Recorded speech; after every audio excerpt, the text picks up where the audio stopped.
Matatandaang noong Lunes, June 30, 2025, ay binati ng It's Showtime ang aktres at TV host na si Ann Curtis dahil itinanghal siya bilang Female TV Host of the Year sa 53rd Box Office Entertainment Awards.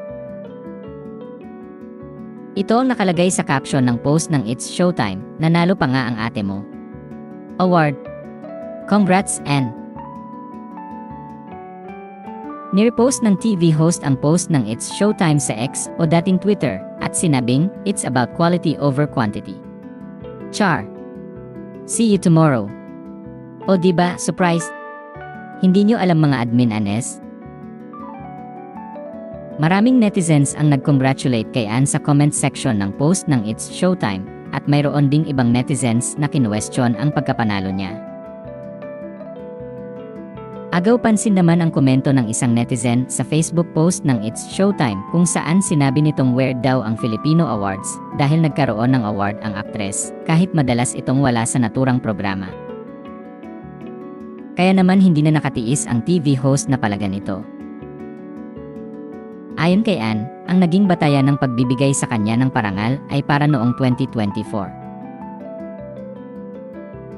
Hindi ngayong taon kung kailan madalas siyang wala sa naturang programa dahil sa taping niya para sa upcoming teleseryeng It's Okay Not to Be Okay.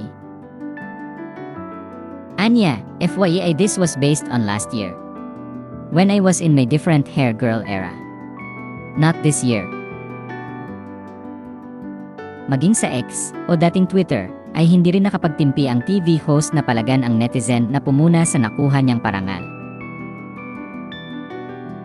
Nirepost ng aktres ang ipinost na larawan ng isa niyang follower na nagpapakita sa naging pagsagot ni Ann sa Facebook.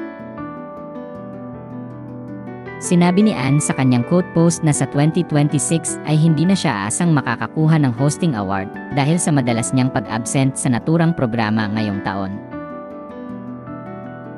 Anya, gigil nila ako eh. Hayaan nyo, makakaasa kayo, wala akong hosting award next year because I was absent for half of this year acting for 2 different projects. One that I have yet to finish. Happy, right at It's Showtime na. Sa isa pang post ni Ann sa X, o dating Twitter, ay sinabi niyang hindi raw siya magpapaapekto sa mga hindi magagandang komentong nababasa niya sa social media. Anya, sticks and stones may break my bones, but as of 10:40 a.m., I've decided to not let the words hurt me.